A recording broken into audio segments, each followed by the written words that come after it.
You met Epstein. Was he weird? Was he unusual? I will remember it, for the rest of my life as being terrifying. He knew things about my work that were essentially known to no one. A lot of the MAGA crowd, Dan Bongino and others, saying we're going to have full transparency, we're going to get to the bottom of this, we're going to get all this stuff out there, when they're the ones leading the shutdown. You can't put out names associated with a heinous criminal like Epstein unless those people are under investigation.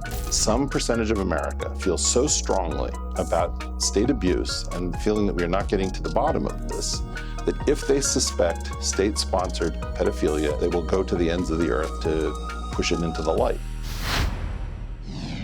It's been a surreal few weeks, to say the least, from President Trump's F-bomb to end the real bombs in Israel, to Sesame Street's Elmo going full Kanye in a series of anti-Semitic rants. It was hacked. Few things have been more fascinating than the schism among US conservatives about the Epstein files and the increasing muddle that the president finds himself in over who is to blame.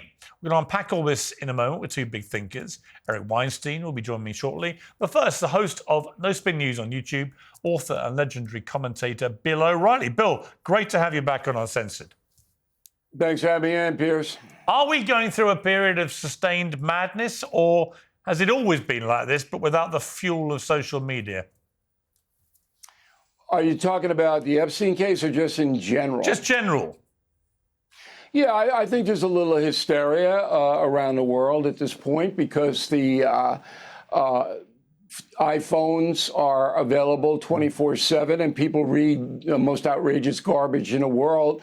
And unfortunately, some of them believe that, so that they're in a perpetual state of chaos and hysteria. That didn't happen 10 years ago, and it is now, particularly among younger people who don't know anything. So that's a danger, but, we live in a society where we have freedom of speech and we can consume what we want. There's a lot of fascinating splits developing on the conservative right in America over the Epstein files, and I've been really keen to get your take on this. First of all, what do you make of the Epstein scandal and where we've got to with it? I think it's a contrived scandal at this point, but I could be wrong. I'm a linear thinker. A leads to B, leads to C, leads to D, and I'm also an evidence seeker. So when Epstein killed himself in 2019, I talked to my New York City sources in the coroner's office, and they're honest people. They wouldn't do any fake stuff, like say it was suicide when it was a murder. It's impossible. They wouldn't do it. There's no way. So we put that to bed pretty quickly. Now, was there collusion in the hospital to make it easy for Epstein to hang himself? Could be. And that's up to the federal prisons to investigate. And then you go on to the case itself that William Barr prosecuted under Donald Trump, the Attorney General. And that whole file was passed along to the Biden people for 4 years, Merrick Garland, okay? They had everything. So if there were any, big name Republicans or anybody like that, it would have been out. It would have been leaked by the Biden people to the New York Times. That's the pipeline. But that never happened. And there wasn't any outrage on the part of the left that the Garland people didn't put out a summation. Enter Donald Trump. The game at Trump is to get him no matter what. Get him, if it doesn't matter if it's true, Russian collusion, we all know that game. And when Attorney General Bondi made her mistake that said, I got this file right here and I'm looking it over and you're all going to get it, I've been, okay, good. But then it didn't happen, and boom, this is America. So immediately people try to use it to hurt the opposition, and that's where we are. I mean, it struck me that probably the most incendiary part of the last few weeks in relation to this was when Elon Musk had his massive falling out with President Trump. And he went on late night on his own X social media platform and posted, the biggest bombshell is that President Trump is in the Epstein files. And then just a few weeks after that, 3 weeks or whatever it may be, the whole thing gets shut down. The conspiracy theorists are having a field day with that axis of the timeline. You know, Elon Musk says that right at the point that many in the administration, Alina Haber came on my show, could not have been more like, this is big and scandalous and there's going to be names and details and everything else. And then the Elon post, and then it all gets shut down. You know, you don't actually have to be a mad conspiracy theorist to think that's all a bit weird. Yeah, you can be a conspiracy person. I mean, weird is a good word, but how does Elena and Elon know what's in the file? They don't know. And I think Elon Musk repudiated that X posting. Did he not? Didn't he not repudiate I think he that? deleted it. I don't think he's repudiated it. I think he just deleted it. Yeah, I mean, I don't think he's pushing that now. I think that's accurate. But look, I don't know what's in the file. You don't know what's in the file. No. The only people that know, here's who knows what's in the file, okay? The FBI chiefs under Biden and Trump, they know, okay? Merrick Garland, he knows. Bondi knows, okay? And you would assume Biden and Trump themselves know what's in the file. If it is a file. Might not be a file, might be a page of paper, might be 100 pages of paper. That's it. So to me, as a journalist, anybody else commenting on it is a bunch of hooey. They don't know. And they're just trying to stoke it up. You know, Piers, you've been in the game long enough to know how much money conspiracy people make. Oh, sure. I mean, I wrote Killing Kennedy and knocked them all out of the box. But people made millions of dollars on these harebrained, this person killed JFK, you know? And then when I got the primary source material from the FBI, it just said, this is what it was. And, you know, conspiracies make money and they draw attention to people who peddle them. We don't ever play that game here. The problem, it seems to me, I interviewed Alan Dershowitz this week, who, of course, acted for Epstein. And he said that he knows of a few names of men who have been directly implicated in this. And he believes that they should all be, everything should be revealed. And so part of the problem here is that a lot of the MAGA crowd who listened to a lot of people, Dan Bongino and others, before they came into power, saying we're going to have full transparency, we're going to get to the bottom of this, we're going to get all this stuff out there. When they're the ones leading the shutdown, and you've got people like Dershowitz saying, well, actually, there are names, I've seen them, and this should be made public. That's the problem. You can't just, I don't think you can just dismiss it all as, actually, we looked at it and there's nothing to see here, Gov. We had a bloke trafficking hundreds of potentially, you know, in criminal acts of underage girls, and there's nothing to see here. Well, number one, Dershowitz said there's no big names involved. He wrote a column in the Wall Street Journal that said that. So that takes out any kind of real scandal. Number two, there's only one guy, only one that can provide an exposition here, and that's President Trump. Yeah. Now, it's interesting because on St. Patrick's Day, I was in the Oval Office with Donald Trump and talking about a number of things. And this came up, but not just Epstein, Kennedy file, Epstein, and the Martin Luther King file, which I'd very much like to see. I want to know how James Earl Ray got financed after he shot Dr. King to death. That file is still being held by the U.S. government, and I'd like to see it. Now, I said to him, because he asked me, I don't intrude on the president unless he asks me. I said, look, I understand, you can't just put out the massive unredacted report on Epstein because somebody might have had a cup of coffee with him and that person's life would be ruined. You know what the press does. There's no context. So you can't put out names associated with a heinous criminal like Epstein unless those people are under investigation. And Dershowitz has not said anybody specifically is under investigation. I don't know of anybody who is at this point. Maybe there is. Then you could put that name out. Trump agreed. He goes, you know, a lot of people, but I said what you can do and what I would do would be hold a press conference with the Attorney General, generally outlining what the government knows. Yeah. That's it. I agree. Get Bondi and get Merrick Garland. Get them both. But press conference, here's what we know. That's it. One thing that I have in common with Harry and Meghan is that we all value privacy. If you've ever Googled your own name and discovered bits of your address, phone number, and employment details hanging around, you'll be aware that your data privacy is under siege. That's because your data is purchased and sold by data brokers without your consent. Today's sponsor has a solution. Incogni contacts those shady websites and gets your personal data removed automatically. No forms, no emails, no ransoms. They handle all the back and forth of these brokers and update you on their simple dashboard. Incogni does not stop after the first sweep.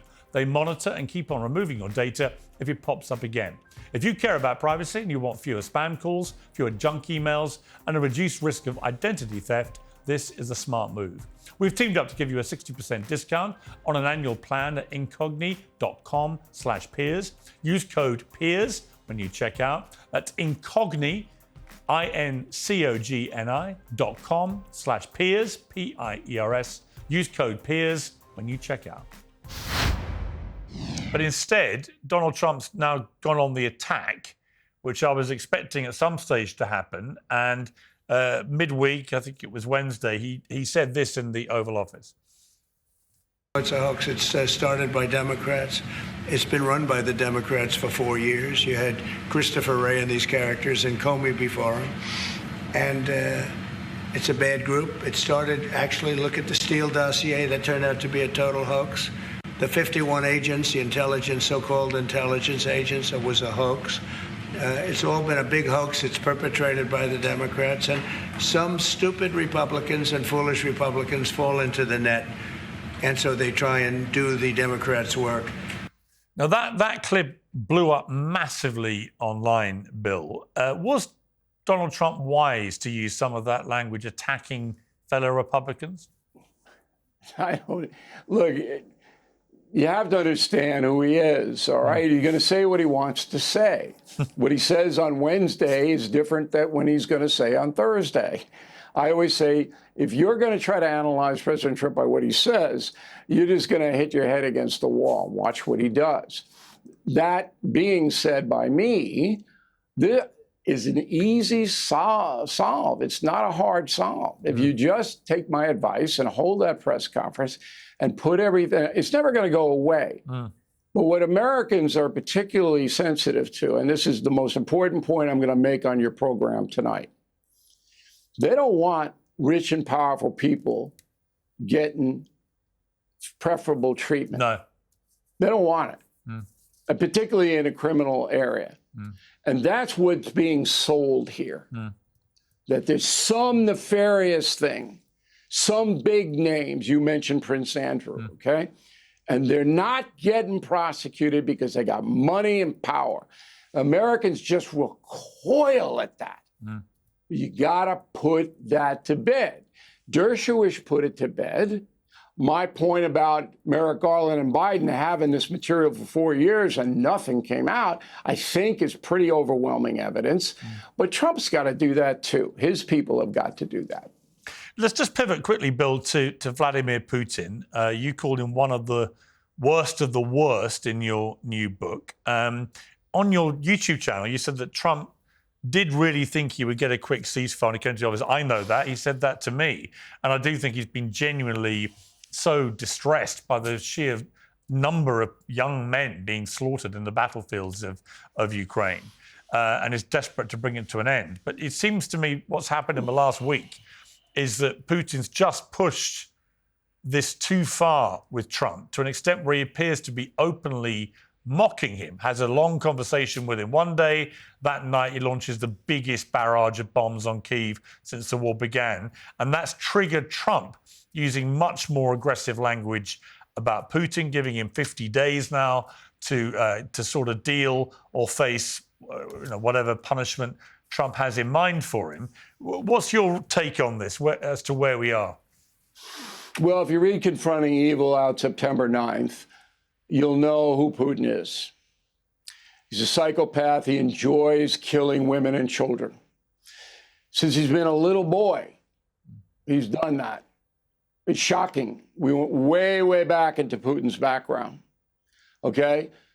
And so when you're dealing with a psychopath who enjoys inflicting pain on other people, all right, it's a whole different thing. President Trump didn't get that. And I told him in the interview in 2016 that went all over the world, watch out for Putin. Watch out for this man, okay? He idolizes Joseph Stalin. Do I got to say more than that? All right? So now Trump did two things. He wanted to believe that Putin would deal with him up front and the Ukraine war would stop. He campaigned on that. And he did that because in his 4 years, his first term, Putin cooperated with Trump, mostly. Didn't have a lot of trouble with Putin. So he felt that Vlad would continue that relationship. But Vlad has deteriorated mentally in a very dramatic way. He's now almost a lunatic. That's what you're dealing with here. So any responsible president has got to give every benefit of the doubt before you get into any kind of real upgrade of this conflict, because it'll be a worldwide conflict. And that's what Trump did. He gave Putin 6 months, you know, because Putin would lie to him on the phone. Said, oh, yeah, we'll do it. We'll work it out. Don't worry about it. In the meantime, as you rightly pointed out, Putin's lobbing bombs to kill babies, women, and blow up hospitals. I mean, just think about this. He's a war criminal on Putin. There's no way out for him, by the way. And that might be in Putin's thinking. There's no way out. He can't rehab himself. All right. So now Trump is going to take action against him. And he did a very shrewd thing by selling American weapons, big-time weapons, to NATO. And then NATO ships them into Ukraine, which gives Ukraine a fighting chance. And the next drop is going to be, I think, sanctions on the banks that do business with Moscow, which will break the Russian economy. Anyway, that's what should happen. What do you think may happen? My scenario, I think, is going to come true. But I don't have anything. It's a guess. I haven't talked to the president about it. I've talked to him about Putin. He knows how I feel about Putin. That you cannot. This is almost a madman now at this. When you read that book, I sent it to you. I hope you got it. I did. Thank you. When you read the violence that this man, every single day of his life, and he's the richest man in the world. He's the wealthiest human being in the world. And where do you see how he made his money? But now he can't spend it. I mean, you know, that's karma. But anyway, I'm praying, literally, I'm praying, I go to Mass every Sunday, that somehow some miracle happens and Putin draws back. Because how many more people have to die? For what? For what? So that's where we are.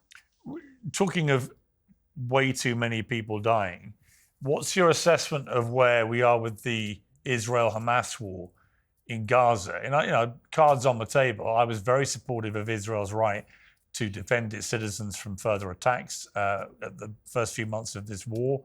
But I've got to say, the last few months have been unbelievably disheartening for people that have backed Israel stridently, because the slaughter of innocent people as they go after Hamas just seems to me to be completely disproportionate now to what happened on October the 7th. What's your take? You know, I don't think I'm where you are on it. Obviously, Netanyahu and his government want to eliminate Hamas so they can't come back. And because Hamas hides behind the civilians, just as Tojo and Hitler did in World War II, and we had to wipe out millions of civilians in Germany and Japan to defeat those heinous people. I'm not justifying it because I don't know the extent of it. What I do know is that Hamas should release the hostages, and it will not. So there's a balance here that you have to say, you know, sometimes there's no right and wrong. Sometimes it's both wrong. This is a very, very complicated issue. Let me end, Bill, just with a quick fire on two raging stories which are disconnected to the major news events. One, do you think Brigitte Macron is male or female? I wish Macron and his wife the best. I hope they have a nice vacation in the south of France. And I have no blanket idea about anything else in that regard. I mean, Candace Owens has been promoting this ridiculous conspiracy theory. Piers, you know me long enough to know I don't go into that swamp. No. I'm never in the swamp. I don't do the internet thing. I don't deal with the swamp creatures. I mean, I'm the best-selling historical author in the world. All right, I think I'm the most successful internet news purveyor in the world. And there's a reason I don't do this kind of stuff. But I'll mock it with you. If you and I want to mock them, I'll be happy to mock them. I just think it's ridiculous. She had 3 kids, for God's sake. It's absurd. It is ridiculous. It's ridiculous. And finally, do you have any thoughts, Bill, on Elmo Gate? Elmo's account on X was hacked and began to spew anti-Semitic thoughts. You know, all I know is I'm happy that I'm not going to have to be paying for Elmo's lunch or salary any longer. That's what I like Elmo personally. I don't think Elmo's anti-Semitic because he's a puppet, see? Puppets really don't have the capacity to be anything like that. But I don't want to pay for PBS and NPR, and Trump's knocked that out, and I'm very happy. Let them compete in the open marketplace with you and me, Piers. Yes. Come on, Elmo, bring it on. I'm ready for you, man. Let's go. Bill O'Reilly, great to have you back on Uncensored. Thanks for having me on.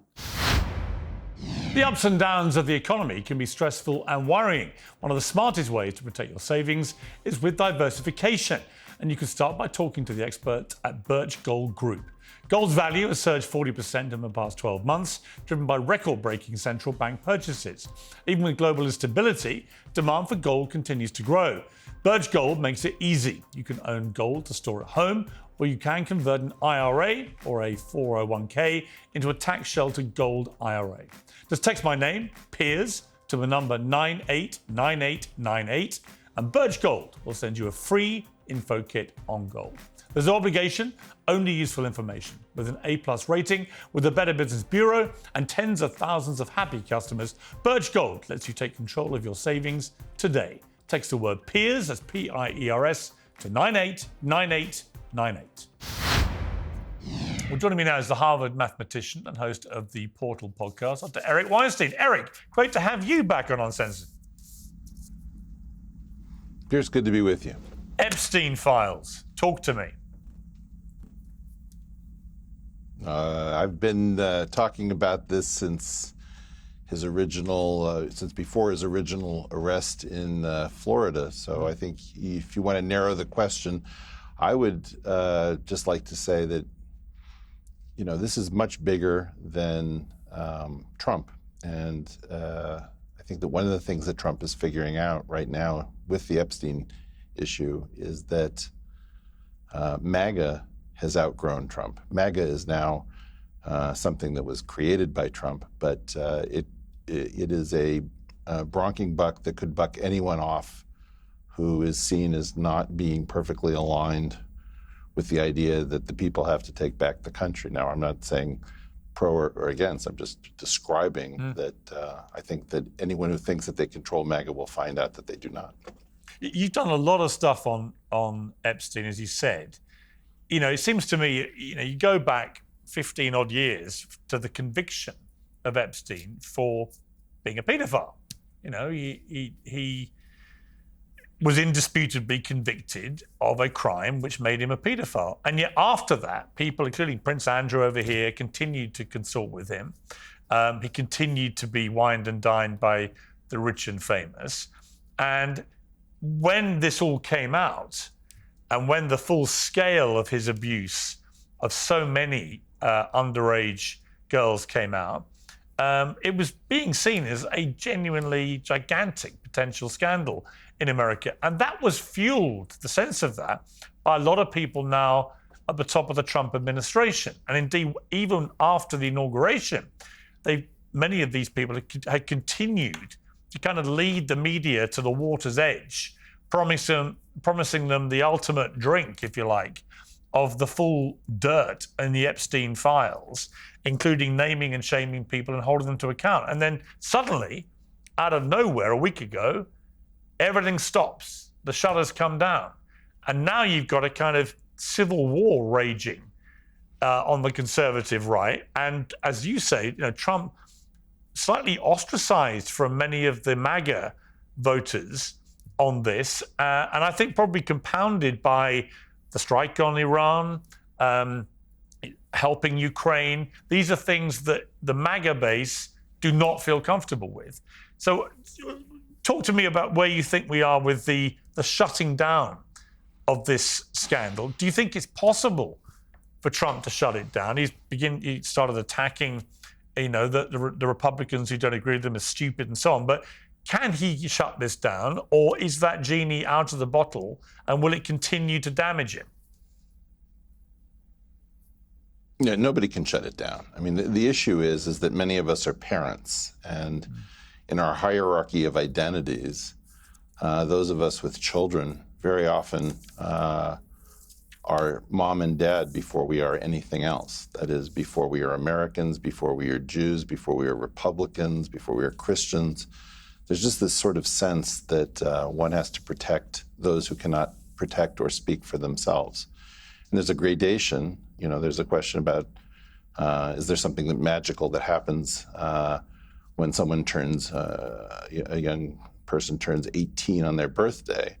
And then there's an issue about, are we talking about 12-year-olds, 14-year-olds? Like, it just gets sicker and sicker as you go farther and farther from that date in the law. And as people come to understand that the allegations go into 14-year-olds, 12-year-olds, who knows where this stops, the rage on the part of parents escalates. And I think that, at some point the FBI called me in for unrelated reasons. And the first thing I told them before I cooperated with them is just to let you guys know, if I ever find out that you were complicit in running a covert operation that used children to do anything in terms of statecraft, all bets are off, because I'm a human being before I'm an American. And, the oath that we will fight all enemies, foreign and domestic, means that those of us who are worried about a state-sponsored pedophile or a state-protected pedophile who is using pedophilia as part of what the intelligence, or really the covert operations group, would call tradecraft, breaks all rules, it breaks all agreements, it supersedes absolutely everything. And at a certain level, citizenship in this society is about surrendering to the monopoly on violence that is the state. And if the state refuses to remediate this, I think that there are a lot of people. I mean, we've all seen a parent, kill someone in a courtroom when a murderer and a rapist laughs because they've used the justice system to evade on a technicality. And there's a question about, will juries convict a parent who's done such a thing? I think that what you're talking about is a mismatch in scale. This is an issue where some percentage of America feels so strongly about state abuse and the feeling that we are not getting to the bottom of this, that if they suspect state-sponsored pedophilia as part of covert operations tradecraft, they will go to the ends of the earth to shut this thing down and to push it into the light. And what we don't know is whether when people get into office, let us imagine for the moment a placeholder theory. A placeholder theory was that Epstein faked some sort of involvement with children because you get the same bang for your buck by taking somebody who's 22 years old, portraying them as if they're 14 and compromising someone, So then you have this issue of sources and methods. We know, for example, that the US years ago may have directed a pornographic film featuring an actor in Los Angeles who was given the likeness of Sukarno as head of the Indonesian state.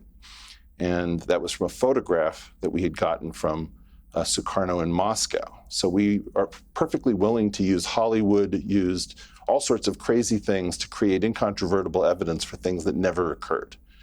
So one of the things that may have happened is that Trump and company, once they actually got the information, may have said, oh my gosh, it's something quite different than we imagined. But I believe that this is, either this had happened with the non-knowledge of our intelligence services, in which case there was a giant failure of us to know what was going on inside of our own borders, or almost certainly, this was a product of some amount of some portion of our covert operations group, and then maybe covert operations groups in other countries. Obvious candidates are the UK, Israel, Saudi Arabia, what have you.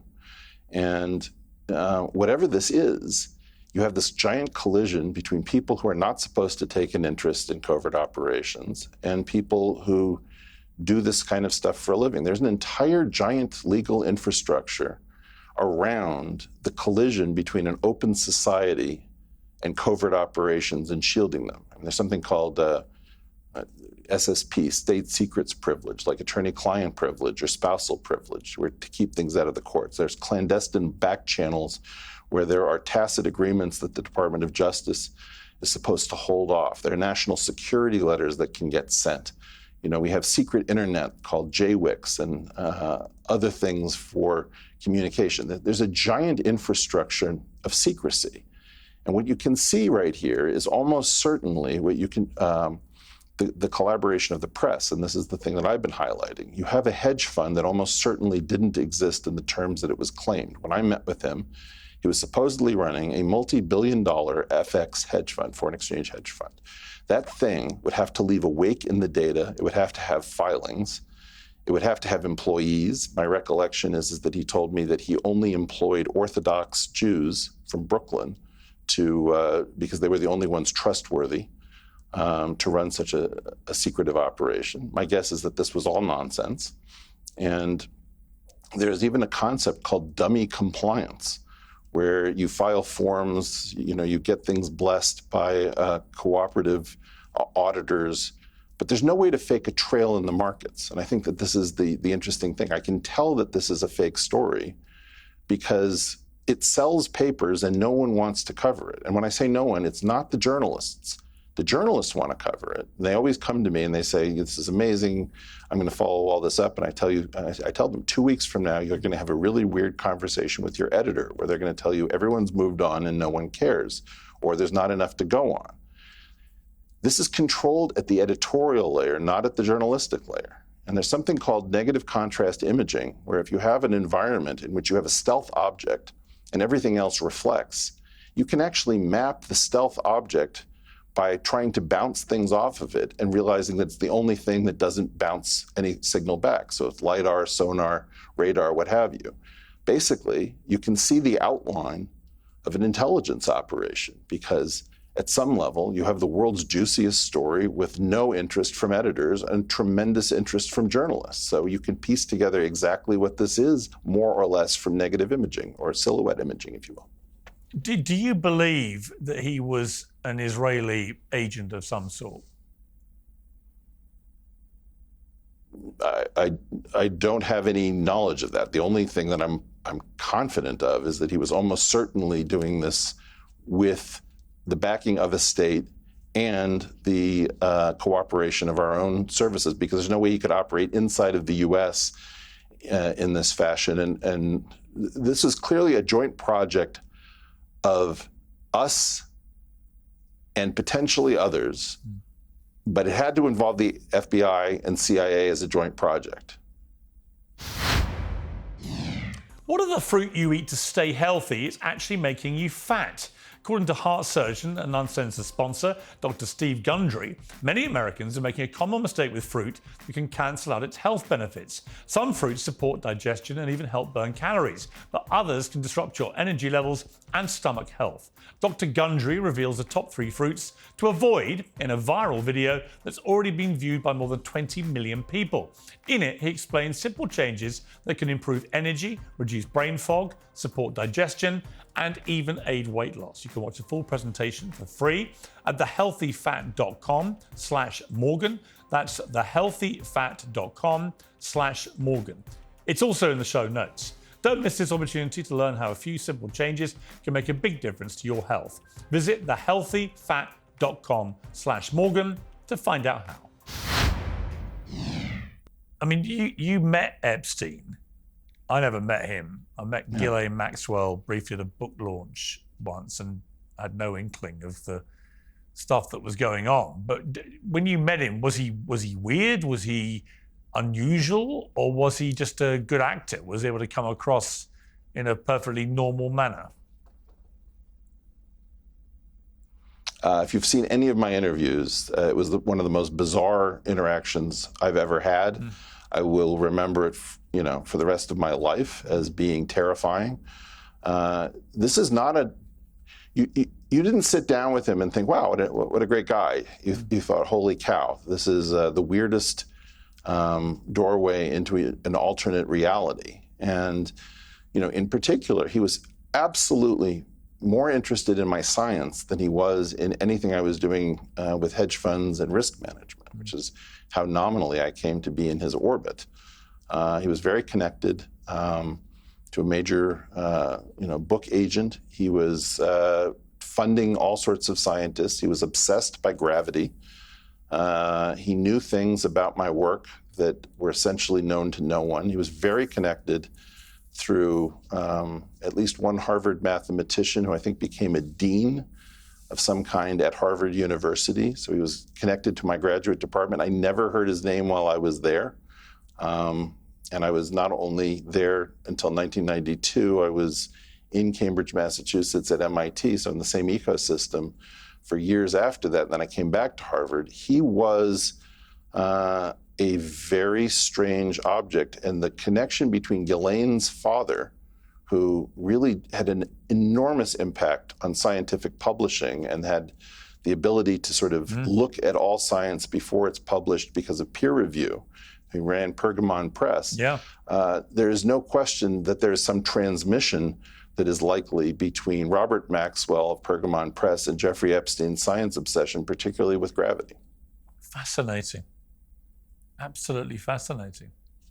In terms of the alleged crimes that Epstein was accused of committing, how guilty do you think he was likely to have been? In other words, are we talking a small-time abuser, a gigantic serial abuser? What's your gut feeling about that side of him?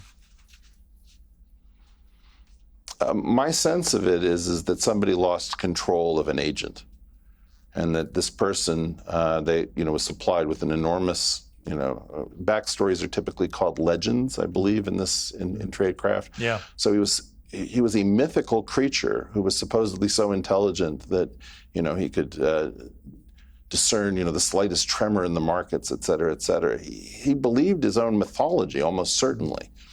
And, my sense of it is that somebody lost control of a monster, and that the actor that they hired to play this was not well in the head. Now, that's my gut feeling. The other thing that really concerns me is people are bad at conspiracy theory. We have a tremendous amount of background data on what conspiracy theories look like. There's a precedent before Epstein called Craig Spence that we almost never hear about.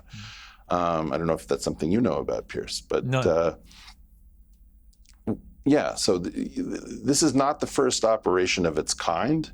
And I think it's very important to recognize that once somebody set this thing up at great expense, imagine that this is a 9-figure fortune that was beaten into, gold beaten into gold foil to look like a 12-figure fortune or something remarkable.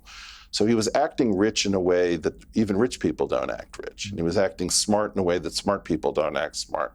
So the whole thing was likely having a bunch of different activities funneled through it. So, for example, he seemed to be giving tax advice that would also potentially entrap people in ways that the IRS could get them, potentially. That was something that he was giving away. He was also, my guess is, providing non-pedophile sexual opportunities with young women who were over the age of 18, because I think his real product was silence. And I think people don't get that sex is readily available. Sex is always embarrassing, but I think the key issue is that Epstein was able to guarantee silence when no one else could guarantee silence, and that's why people came to him. And I also think that there's something about the way in which people have to agree to be compromised in some sense to enter the elite because otherwise you're not considered trustworthy. So you have to surrender something so that there's a kill switch on you. And I think that he, in part, specialized in installing the kill switch. How do you think he died? Do you think he did kill himself, or are you, at the very least, not oblivious to the theory that maybe it was more nefarious, that somebody arranged it? Why do you believe that he's dead? Why do you believe that he killed himself? I certainly don't think that he experienced shame the way normal people did.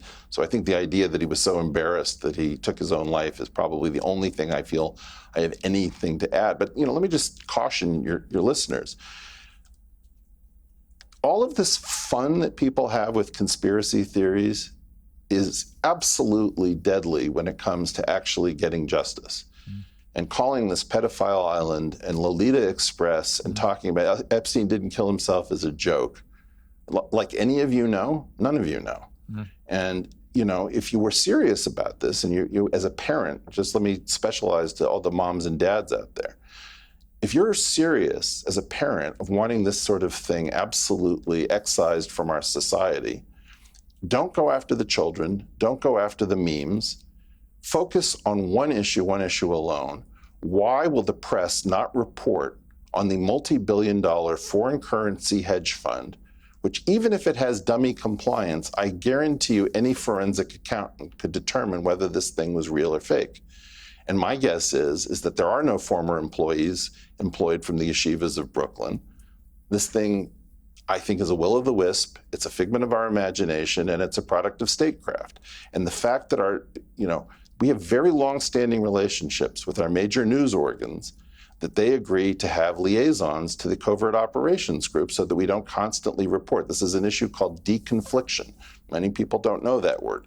This is a situation which escaped our deconfliction systems almost certainly, and it has the hallmark and the outline. The person you should have on, not me, is the person who is an expert in all of the legal aspects of having a free society with covert operations group. And in particular, there's a case of something like Al-Masiri versus Tenet, which establishes that when somebody has a legitimate case in the courts and their state secret privilege, that person may not be entitled to exculpatory evidence and information, that state secrets trump justice.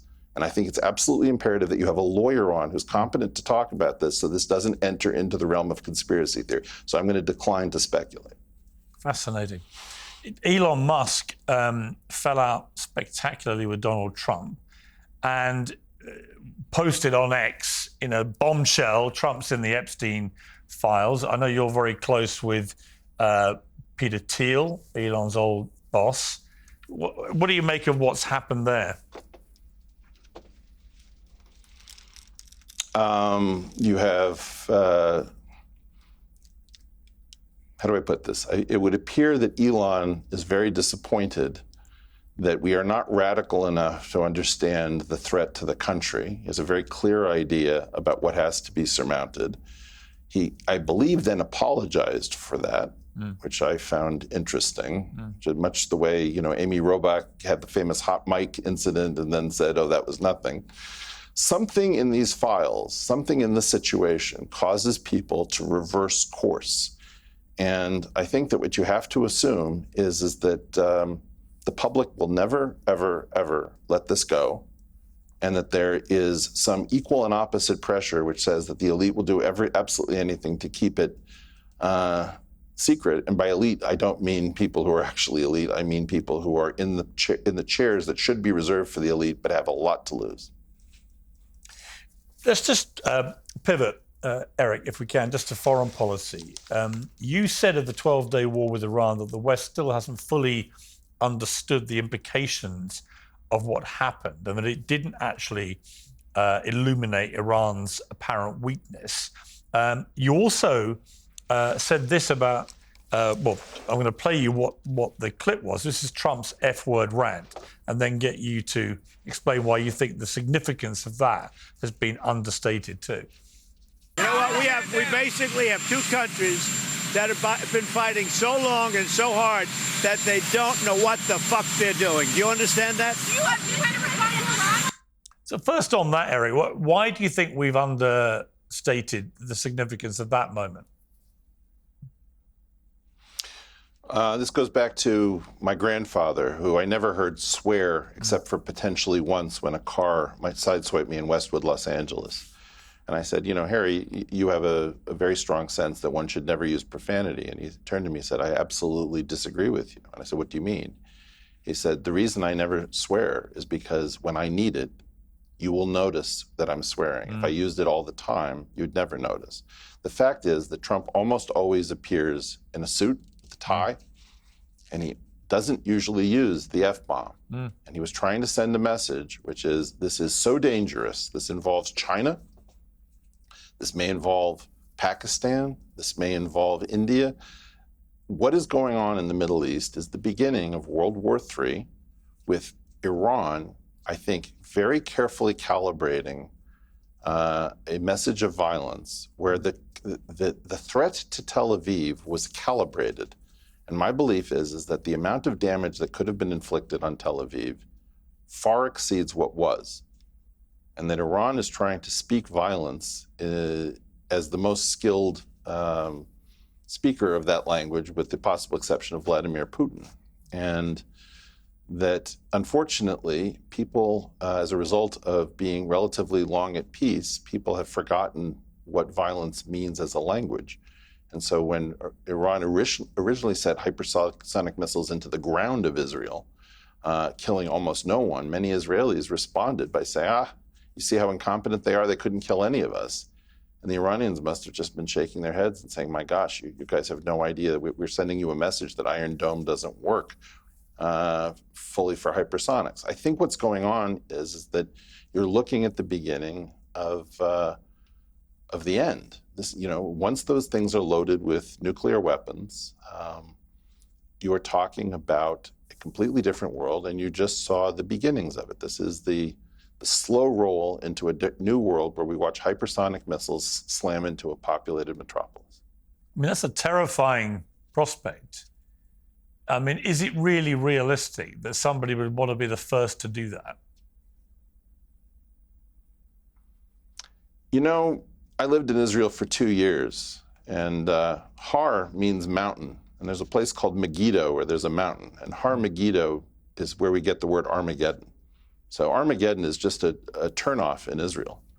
We're on the clock. I mean, I get tired of being the only one saying this, but there is no fourth turning principle after 1952 when we have thermonuclear weapons. So the way it goes is hard times make strong men make good times and nuclear weapons.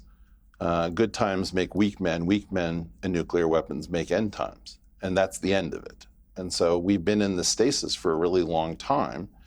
And, the world has never, civilization has never ended due to thermonuclear warfare. So it's in no one's data set. So everyone who's data driven says, I wouldn't worry so much about it, because they're just not getting it.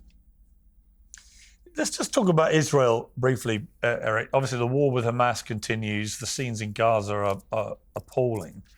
A lot of people say to me, Jewish people, friends of mine, say there was a really disturbing escalation in anti-Semitism in the immediate aftermath of October the 7th. It really kind of lifted a scab off anti-Semitism. And I remember it in my high street in London, where the next day, thousands of people gathered, I thought, outside the Israeli embassy, I thought, support Israelis. But in fact, they were there to cheer and celebrate what had happened. It was the most disgusting thing to witness.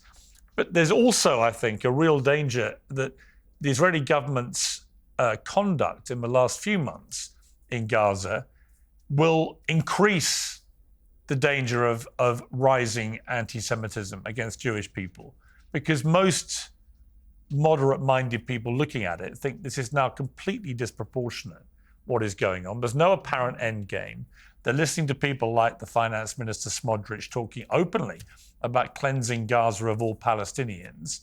And most people are coming around to the conclusion that this is just unacceptable, what is happening, and that the danger is it makes people hate Israel and therefore increases anti-Semitism. You're Jewish. What do you feel about that?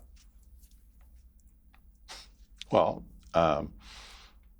First of all, as a strong Israel supporter, I've been upset with Netanyahu from the beginning for not understanding that he's doing Sinwar's bidding. So in some sense, I see Sinwar from the grave commanding Israel, saying, we think we can trick you into attacking our hospitals, our mosques, our people.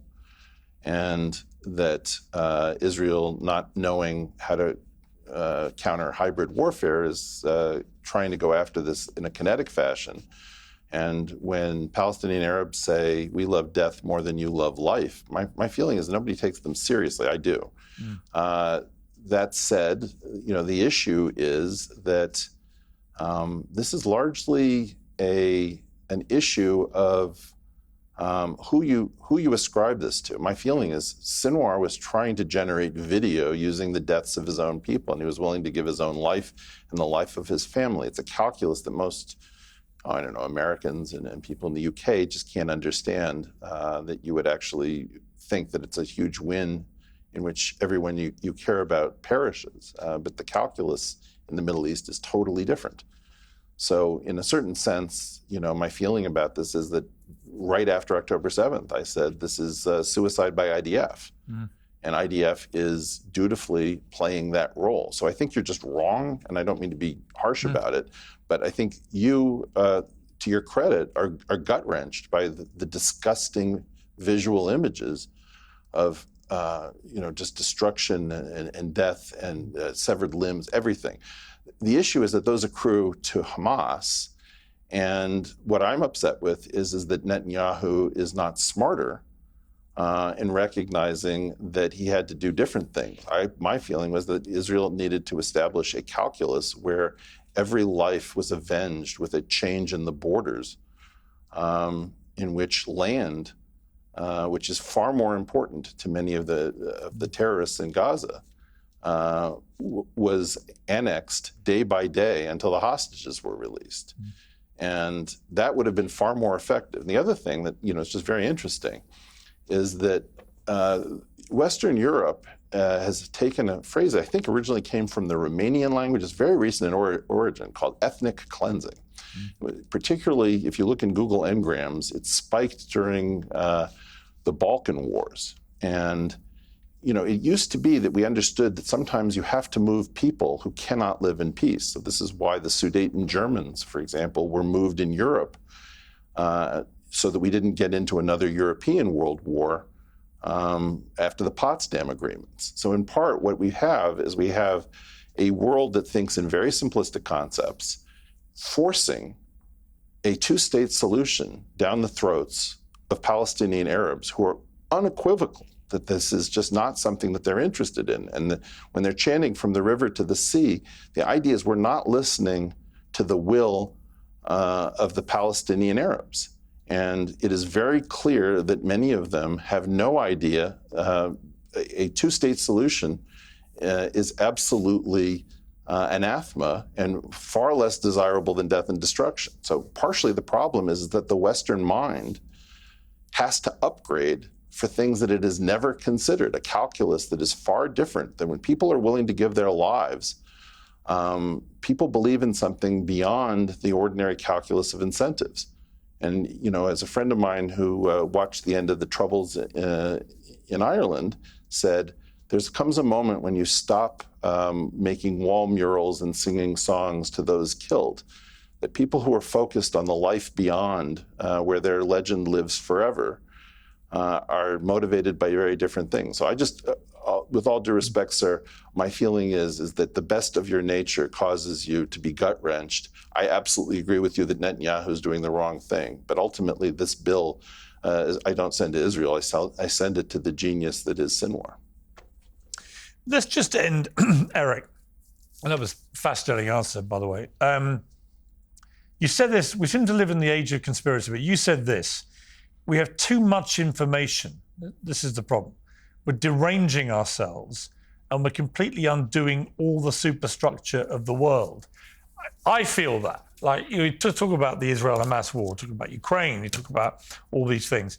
The constant overload of incredibly depressing, haunting imagery on our phones that people are consuming on a minute-by-minute basis was never available when I was young. You had no access to stuff like this. You had a sanitized version of the news in newspapers. You had certainly a sanitized version on television. There was no other way, short of actually being there, to see real horror. And yet every minute I look at my phone, there's some new horror that is flashing in front of me. And if you're a young, impressionable mind, it must be so damaging. As Jonathan Haidt's book about the sort of anxiety epidemic in the world got it so right. It's his phones turned smart. Yes, they brought lots of smart things, but they also brought access to so much damaging imagery. Is that kind of what you were getting at with that quote? It's an interesting point. You and I believe, are almost exactly the same age. And I grew up in a world in which the imagery came right through the evening news. The Vietnam reporting was unlike anything that Americans had ever seen. If you think about all the Pulitzer Prize-winning photographs from that era, a monk on fire, a street execution, children naked in the street from napalm, etc., we were a much tougher people, Piers. And that seems to have been lost. The other thing that was present when we were young was a world of adults, people who had been hardened in World War II, people who understood the stakes of the Cold War. And there's something about the trivialization of war. I can tell you that one of the things that really bothered me is that I was in touch, I had just been in Tel Aviv.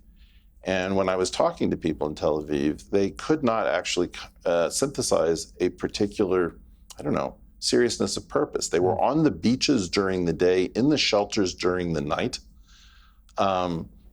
They couldn't figure out that this was, in some sense, on the clock. They were having these hypersonic missiles slam into their city, and they were also continuing life as if it wasn't happening. The phone appears to be a different object than we understood it. What it does is it not only gives us information, but it gives our lives a fictional video game feel. And at some level, we aren't taking seriously the gravity of the situation. Even if we are living through it, we're simultaneously watching it out our window and on our phone, and somehow our brain is prioritizing, oh my God, this will make a great Instagram story.